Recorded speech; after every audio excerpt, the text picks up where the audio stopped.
सावधान रहना चाहिए। अपना काम बनाने आयो कि तुम यहां सृष्टि सुधारने आयो। देखो तुम्हें पक्की बात बता दे, भगवान भी पूरी सृष्टि को नहीं सुधारे। जब अवतार लिया तो जो भगवान की शरण में हुए, सन्मुख हुए, उन्हीं का उद्धार हुआ। ध्यान रखना, चाहे काम से, चाहे द्वेष से, चाहे राग से, चाहे भक्ति से, कैसे भी अवतार के समय जो भगवान से जुड़े वो परम पद को प्राप्त हुए। भगवान के अवतार के समय हम लोग भी होंगे, कीड़ा मकूड़ा, दीमक, चींटी चीटा जो बने होंगे, तो हमारा उद्धार नहीं हुआ। जो सन्मुख हुए, नाम जप किया, उन्हीं का उद्धार हुआ। ये बात पक्की समझ लो। तो भगवान अवतार लेकर के जगत मंगल के लिए आए, पर जो भगवान की शरण में हुए, सन्मुख हुए, उन्हीं का कल्याण हुआ। तो आज भी भगवान हैं, उनका नाम है, उनका रूप है, उनकी लीला है, ये उनका धाम है। जो सन्मुख होंगे, ठीक से चलेंगे, वो भगवान को प्राप्त होंगे। बहुत भय देने वाला प्रसंग है आगे का। महाप्रभु चैतन्य देव श्री रघुनाथ दास गोस्वामी जी के ऊपर अपार कृपा की, तो बहुत ही वैराग्यपूर्ण जीवन आपने कल सुना। ये भगवान ऋषभ देव जी अपने पुत्रों को उपदेश कर रहे हैं। उसी श्लोक को महाप्रभु ने कहा कि गुरुर्न न स्यात् स्वजनो न स्यात् पिता न स्यात् जननी न स्यात् दैवं न तत्स्यान्न पतिश्च सास्यान् न मोचयेद्यः समुपेत मृत्युम। वो गुरु गुरु नहीं है जो अपने शिष्य को भगवत प्राप्ति न करा दे, मृत्यु के पास से छुड़ाकर अमर पद न प्रदान कर दे। वो गुरु गुरु नहीं। गुरु न स्यात्, वो कैसा गुरु जो अपने शिष्य को भगवत प्राप्ति न करा दे। वो कुटुंबी स्वजन स्वजन नहीं है जो भगवान के भजन में ना लगा दे। अगर भगवान का भजन नहीं करने देता तो जाके प्रिय न राम वैदेही तजिए ताहि कोटि बैरी सम जद्यप परम स्नेही। वही कुटुंबी है जो भगवान के भजन में लगा दे। जो भगवान के भजन में विघ्न पैदा कर दे, भगवान में ना लगने दे, वो हमारा कुटुंबी नहीं, वो हमारा स्वजन नहीं, वो हमारा करोड़ों वैरियों के समान है। पिता न स्यात्, वो पिता पिता नहीं है जो मुझे भगवान के मार्ग में ना बढ़ाए, बढ़ने से रोक दे। वो पिता पिता नहीं। ये बड़ी उत्तम उपदेश वृत्ति भगवान ईश्वर। वही पिता है जो अपने पुत्र को भगवत प्राप्ति करा दे। स्यात् जननी, वही मां है जो भगवान के चरणारविंद में अपने पुत्र की वृत्ति बढ़ावे। लेकिन आजकल तो माता पिता बालक को वही सिखाते हैं जिससे उदर भर जाए। 3 बातें, पेट भर जाए, अच्छे कपड़े पहन लो, खूब भोग भोगने को मिले, यही शिक्षा है। इतने केवल लक्ष्य है। कह रहे स्यात् जननी न स्यात्, वो पिता नहीं, वो माता नहीं जो भगवान की प्राप्ति कराने का उपदेश न करे, नाम जपने का उपदेश न करे, वो नहीं है माता पिता। दैवम न तत्स्यान्न, यद्यपि दैव बड़ा माना जाता है, पर वो दैव किस काम का जो हमें भगवान का भजन ना करने दे, विमुख कर दे। और सही बतावे, दैव कुछ है ही नहीं, हमारे कर्म ही हमारे दैव हैं। मानव जीवन मिला है इस दैव दैव वाली बात को व्यर्थ कर देने के लिए। भजन करो इतना डट के, हर प्रारब्ध क्षीण हो जाए, हर कर्म भस्म हो जाए। दैव दैव आलसी पुकारा, खूब नाम जप करो। कह रहे वो पाणी ग्रहण करने वाला पति पति नहीं है जो श्री कृष्ण की प्राप्ति करने में बाधा पहुंचा दे। जो श्री कृष्ण की प्राप्ति कराने का सहयोग दे वही पति है। जो संसार से मेरे को मुक्त करेगा वही गुरु, वही पिता, वही माता, वही भाई, वही स्वजन, वही पति, वही संबंधी, अन्यथा नहीं।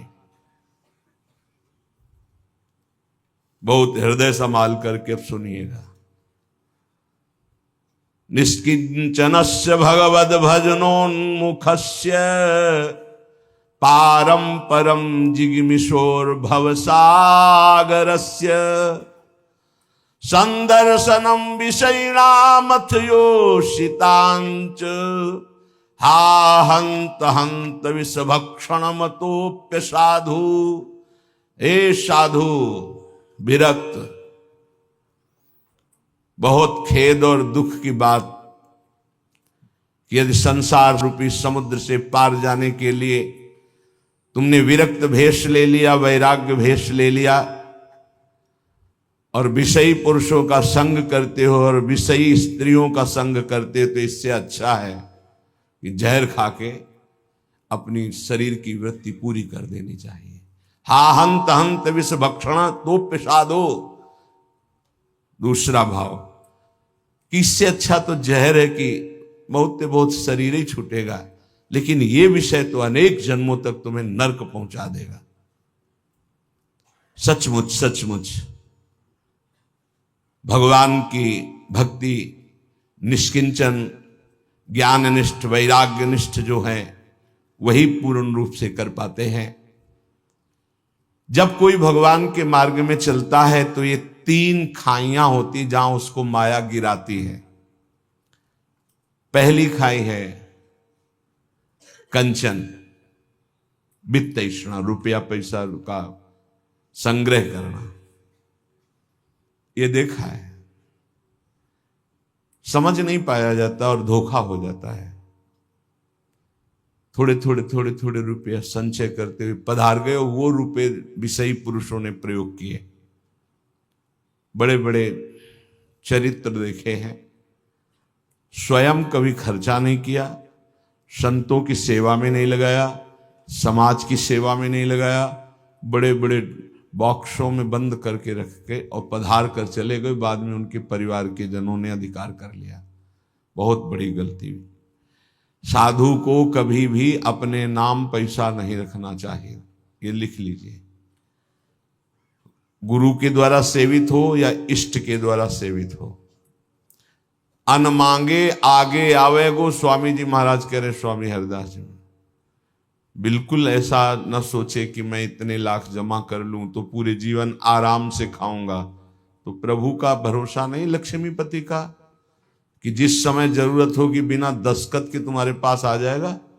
जैसे बैंक में जाओ दस्तखत करो फिर पैसा मिलता है, यहां दस्तखत की भी जरूरत नहीं, ठीक समय पर वो वस्तु पहले से आ जाएगी, पक्का समझ लीजिए। फिर इसके बाद है कामिनी। जब वो कंचन पर विजय प्राप्त करके धन पर, अब इन बातों को थोड़ा नाटक रूप में ले लिया जाता है। एक परमहंस जी हमें मिले यमुना के किनारे, बड़े ही वीतराग ब्रह्मलीन महापुरुष। तो जिस आश्रम में हम थे वो यमुना के पावन पुलिन पर था। ये बात है बिंदौर, जब भ्रमण करते तब की बात। उस पार इछावर है, इस पार बिंदौर। तो जिस आश्रम में रुके थे सब, तो उनसे प्रार्थना की कि स्वामी जी आप रुक जाइए एक रात्रि, वो भी संभाषण दर्शन का सौभाग्य मिलेगा। बड़े ही महापुरुष, छांदोग्य उपनिषद पास, बस लंगोटी इतना अचला, एक छड़ी, क्या ब्रह्म मूर्ति तेजो में। स्वीकार कर लिया।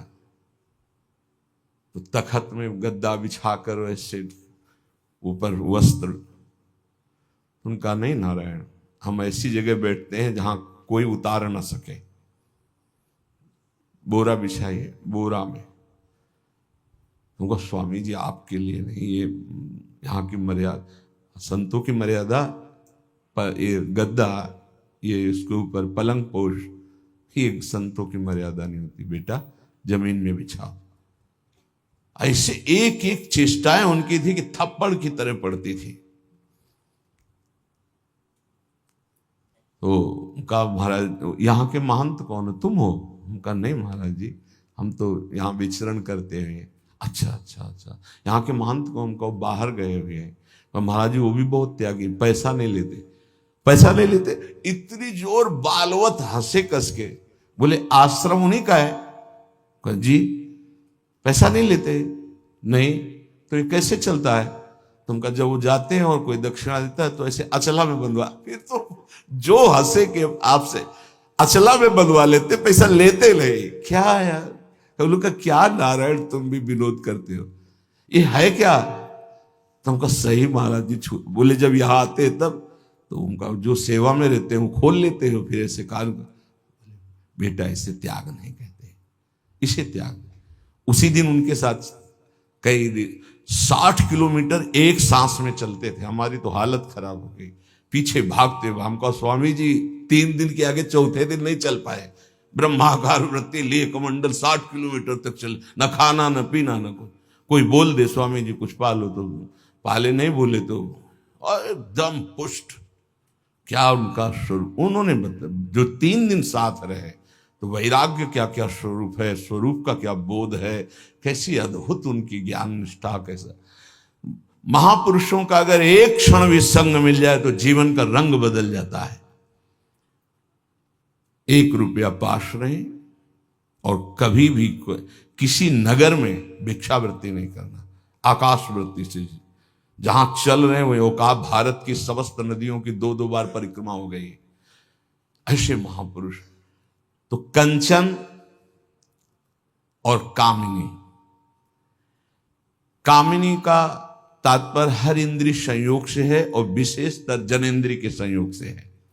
जब साधक क्रॉस करना चाहता है माया को, कंचन को क्रॉस कर गया, तो फिर कामिनी का आकर्षण जिस कोटि का महात्मा होता है, साधक होता है, जिस कोटि का, अगर वो मृत्यु लोक की किसी कामिनी से परास्त हो सकता है तो उसे भेज दिया जाएगा, नहीं तो फिर स्वर्गलोक, और नहीं तो फिर ब्रह्मलोक। और जब यहां से लेकर ब्रह्मलोक तक के भोग उसे परास्त नहीं कर पाते, तब रिद्धियां सिद्धियां, इसके बाद भगवत प्राप्ति।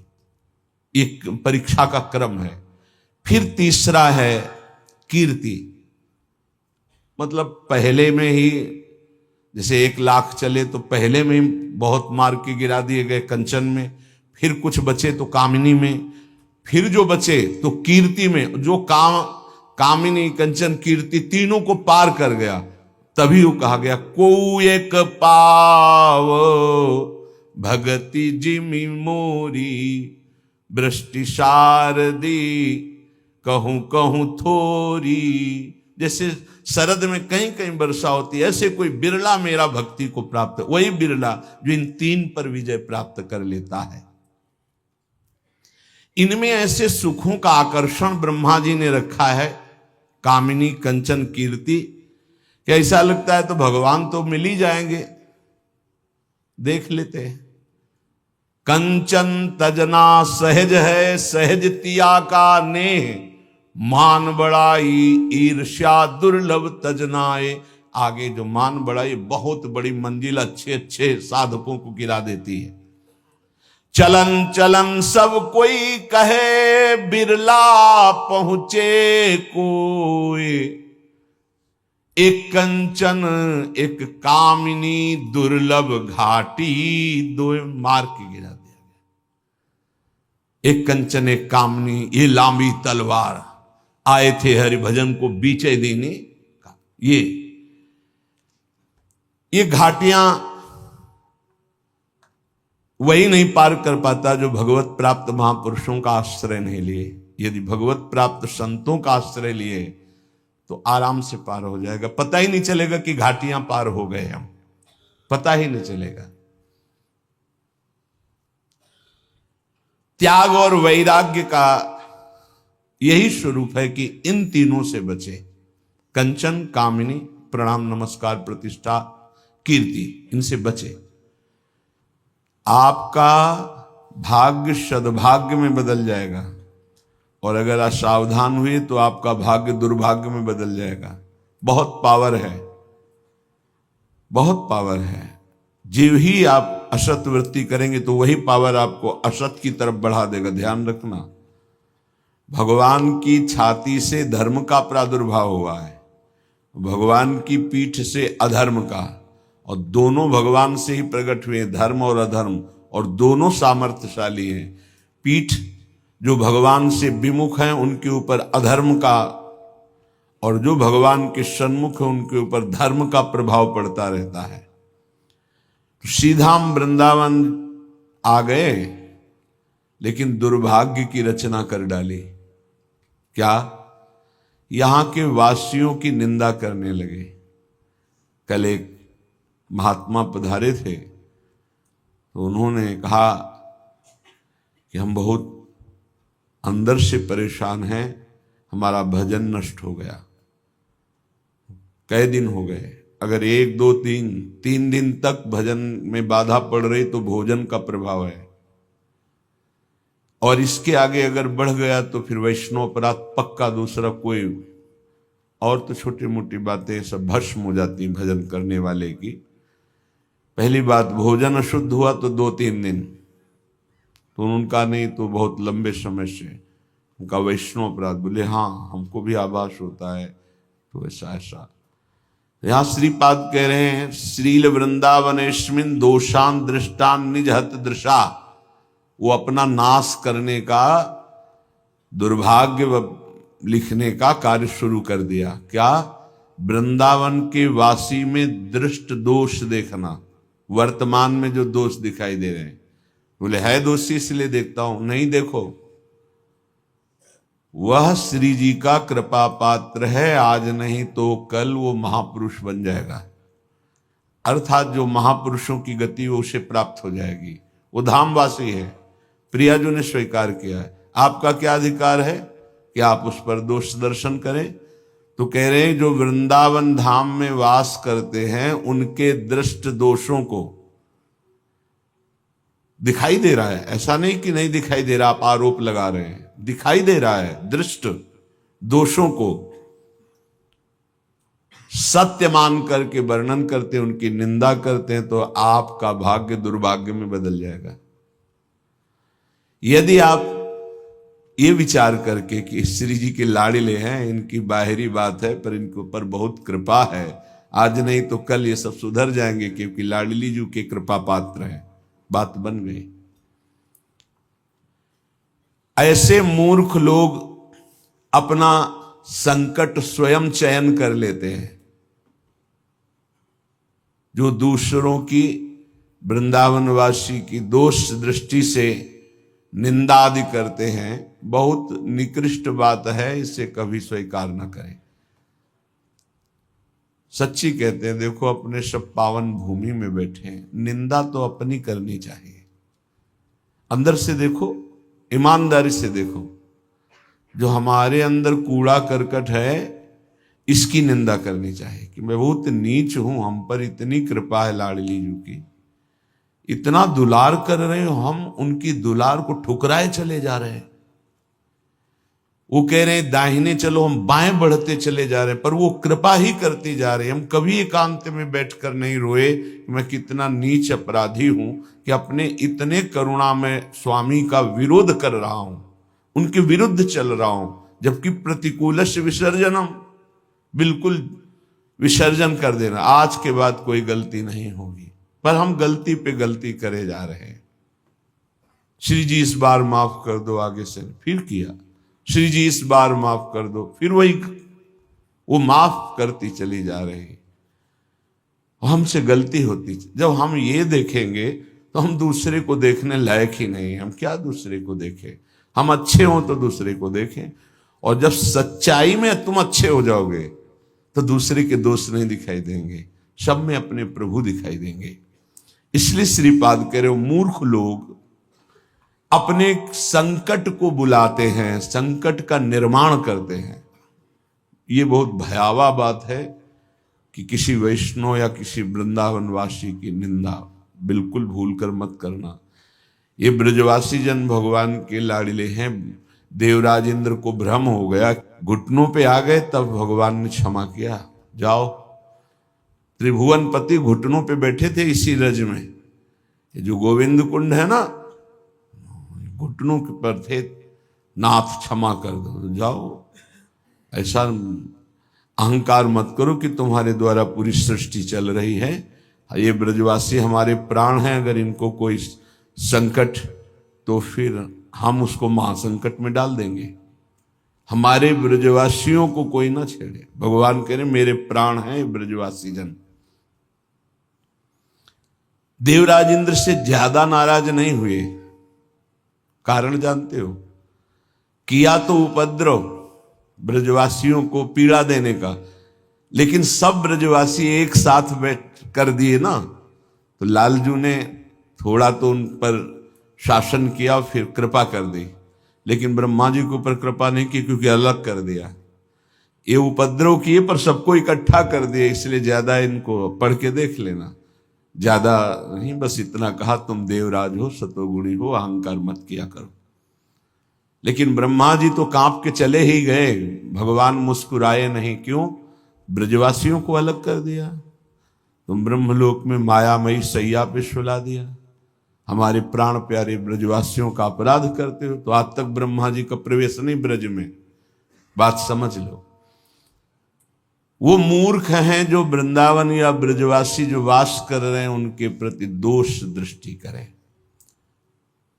12 वर्ष में तो सिद्ध हो जाता है, 21 वर्ष में क्यों नहीं परिवर्तन हुआ जी? गलती तो जब हमारी गलती, तो हम दूसरों को क्यों दोष दर्शन करने वाली वृत्ति से देख करके निंदा करें, उनका अपमान करें? हमारे अंदर खुद इतनी ये गलत है, तो तुम क्या कर रहे हो? तुम भी तो गलत हो जो दूसरों का दोष दर्शन कर रहे हो।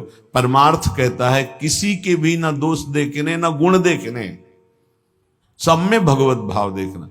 संसारी पुरुष क्रिया देखता है, परमार्थ का पथिक कारण देखता है। कारण श्री हरिवंश बनम, क्रिया नहीं देखता है। क्रिया देखने वाला संसारी होता है। श्रीपाद कह रहे वो मूर्ख लोग संकट की स्वयं रचना कर देते हैं। अच्छा, ये कोई पाप नहीं है कि क्षय हो जाएगा तो आप मुक्त हो जाएंगे। ये अपराध है, वैष्णव अपराध। ये तभी क्षय होगा जिस वैष्णव से अपराध मना है उससे क्षमा याचना हो जाए, नहीं तो, या फिर आपको पता नहीं तो गुरुदेव क्षमा कर दे, जाओ कोई अपराध नहीं। तो अखंड मंडलाकारम व्याप्तम इन चराचरम, गुरुदेव सब में व्याप्त है, हर अपराध क्षमा कर सकते हैं वो। गुरुदेव अगर कह दे जाओ कोई अपराध नहीं, तो कोई अपराध नहीं। गुरु महिमा बहुत बड़ी है। मंत्र मूलम गुरु वाक्यम, मोक्ष मूलम गुरु कृपा। हर अपराध से मुक्ति के लिए गुरुदेव है। गुरुदेव मुझे पता नहीं क्या अपराध बन गया, लेकिन है कोई अपराध, क्षमा कर दो। उन्होंने कहा जाओ कोई अपराध नहीं, तो पूरी सृष्टि का अपराध क्षमा हो जाएगा। गुरुदेव में ऐसी सामर्थ्य, वो भगवान का साक्षात कृपा वपु है। कभी किसी को ऐसा महसूस हो तो अपने गुरुदेव भगवान से क्षमा मांग ले। अगर नहीं पता चलता कि किस वैष्णव का अपराध बना है तो गुरुदेव से क्षमा मांग ले।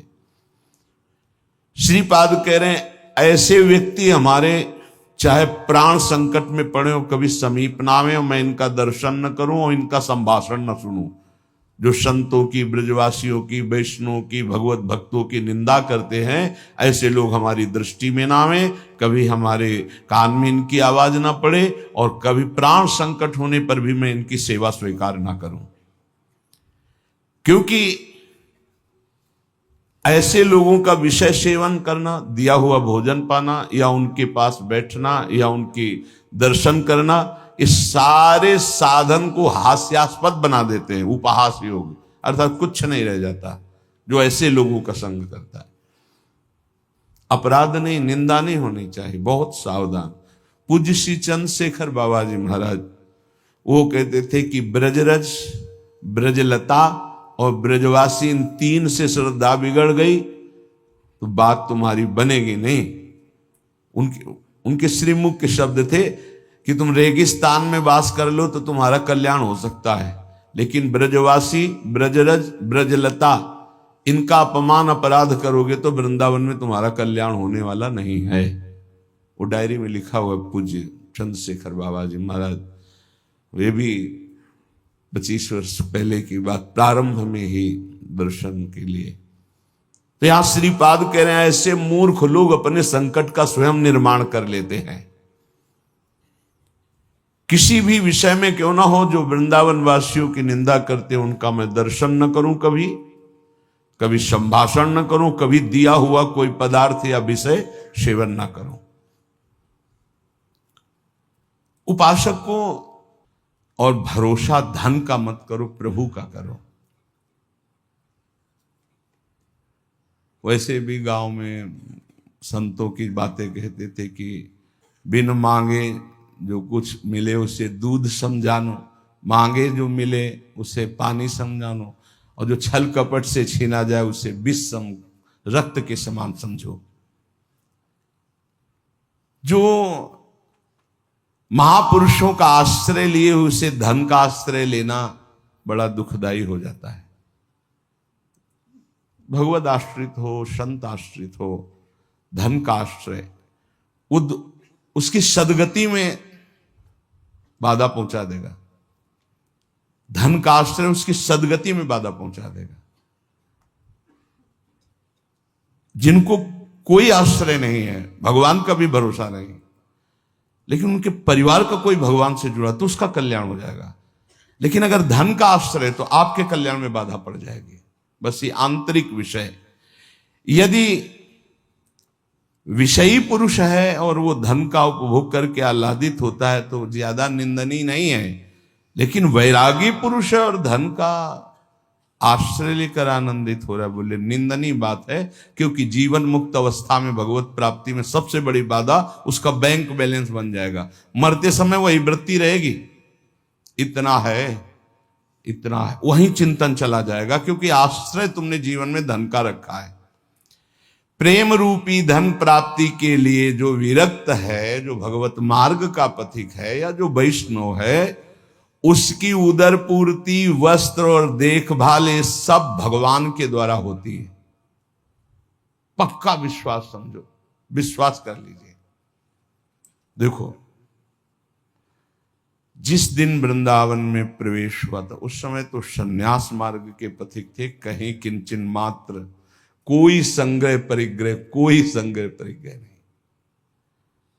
महारानी जो तब से लेकर आज तक जैसे रख रही वैसे उन्हीं का रखना है। ना तब ऐसे था, ना अब ऐसे है, और ना मरते समय तक ऐसे होगा। ना तब हमारे पास कुछ था, ना आज हमारे पास कुछ है। अगर हम उतर के खड़े हो गए तो हमारा एक चम्मच भी नहीं है। ईमानदारी से तुम लोग देख रहे हो, देख लो, एक चम्मच भी नहीं जिसमें ये हो कि ये चम्मच अमुक दस्तखत करें तब हमारा नहीं। हमारे को निमित्त बनाकर आप जो कर रही वो आपका है, श्री जी का, श्री जी के अलावा किसी का कोई बैंक बैलेंस पर चिंतन, कोई इनका भरण पोषण कैसे होगा इसका चिंतन, ये बिजली कैसे चलेगी इसका चिंतन। पाई भरने अगर होने लगे तो अभी कटवा दें, पक्का। ना तुम भूखे रह रहे हो, ना ये कट रही है, ना कोई मांग रहे हो, ना कोई दान पेटी, ना कोई छुप छुपा के किसी भी तरह की फीस। अगर किसी को ऐसा धोखेबाजी मिले तो प्रार्थना जरूर हमें सूचना दीजिए, क्योंकि हम हर समय उपस्थित नहीं रहते प्रगट में। अगर किसी को चालबाजी मिले कि वैसे तो हमें विश्वास है कि हमारे श्री जी का शरणागत कभी ऐसा नहीं कर सकता। कोई बाहरी कोई धोखेबाज हो तो हम नहीं कह सकते, पर अगर इस श्री जी की सीमा के अंतर्गत कभी कोई तुमसे फीस मांगे, कभी किसी भी तरह की कोई बात करे, वो हमारा शत्रु पक्ष होगा, हमारे विरुद्ध आचरण करने वाला होगा। वो ना हमारा मित्र है, ना हमारा शिष्य है, ना हमारा श्री जी का शरणागत है। अगर कोई ऐसा कार्य करता है तो हमारे विरुद्ध, हमारे श्री जी के विरुद्ध आचरण करने वाला है। कभी किसी को ऐसा संकेत मिले तो जरूर सूचना देना कि अमुक जगह हमसे यहां मांगी गई धनराशि, अमुक जगह हमसे इसकी फीस मांगी गई, कभी हमें बता देना। यह हमारा सिद्धांत है स्वामिनी जी का, ऐसे नहीं। अखिल कोटि ब्रह्मांड नायक जहां झुकते हैं उनके हम दास हैं। वो चाहे हमें उपवास में रखें, रखा जैसे तो कभी मांगा थोड़ी, आज ऐसे रख रहे हैं तो इस बात की जय जयकार थोड़ी कि आप ऐसे रख रहे हो। इसके लिए हम जय जयकार करेंगे। जय जयकार हम पहले भी करते थे, आज भी करते हैं, इसको लेके नहीं करते। तो उपासक का धन है श्री जी, श्री कृष्ण प्रेम, अंगरक्षा, उदर पूर्ति, वस्त्र धारण करना, आवश्यकता, औषधि, ये सब उनकी जिम्मेवारी है। जिनकी शरण में तुम्हें क्या चिंता करनी। सच्ची कहते हो, कदम कदम पर दिखाई देता है। अगर अल्ट्रासाउंड की बात आई थी तो उसकी भी व्यवस्था नहीं थी, तो डायलिसिस कैसे होता। कैसी उनकी लीला, कैसा उनका। ये भी भिक्षा से हो रहा है डायलिसिस, ये किसी व्यक्ति का नहीं कि अमुक नहीं। विश्व ऐसे हैं जो हर महीने में कुछ चंद और उसी से डायलिसिस होता है। भिक्षावृत्ति से जो शिष्य कुछ ऐसे हैं वो ऐसे देते हैं, वो भी कोई 2000 कोई 5000 ऐसे प्रति महीने। आवश्यकता की पूर्ति स्वयं प्रभु करते हैं, स्वयं प्रभु करते पक्का। तुम्हें चिंता नहीं करनी, तुम्हें सिर्फ देखना है। यहां आदेश कर रहे हैं कि विरक्त जो भगवद आश्रित है उसकी उदर पूर्ति, उसकी अंग रक्षा, शब्द याद कर लो। उदर पूर्ति, अंग रक्षा, साधारण वस्त्रों का, साधारण शब्द वस्त्रों का पहनना, और जो आवश्यकता है औषधि आदि, ये सब जिम्मेवारी इष्ट की है, इष्ट की। तुम्हें बिल्कुल चिंता नहीं करनी, जिस समय जैसा वैसा आपको। लेकिन जो धन का स्वयं संग्रह कर लेता है कि हमारे काम आएगा, भगवद आश्रय खत्म हो जाता है। ध्यान रखना, अंदर की बात है। जहां तुम्हारा आश्रय रहेगा उसी का चिंतन होगा, वही तुम्हारी गति बनेगी। इसलिए उपासक को चाहिए कि घृणा बुद्धि रखे धन के प्रति नहीं। जब जो आवश्यकता होगी, बिल्कुल जैसे रुपया होता है ना, तो प्रिय बुद्धि नहीं दिखाई देती, वहां जमा हो रहा है, जहां का है वहीं। एक किस जो पहला नोट निकले उसमें लिख दो। फिर भारत में देखो कितनी जगह वो जाता है, कितने लोग उसको अपना मानते हैं, और किसी का नहीं होता है। जब मर के चला जाए किसी का नहीं होता, वो वहीं रहता है जहां रचना हुई उसकी, भारत सरकार के अंतर्गत ही रहेगा। हो तो तुम भारत के ही ना। बहुत समझने की जरूरत। आश्रय प्रभु का, भरोसा धन का रखोगे आश्रय छूट जाएगा। अपबल, तपबल और बाहुबल, चौथो बल है दाम। सूर्य किशोर कृपा तिहारे को हरि नाम।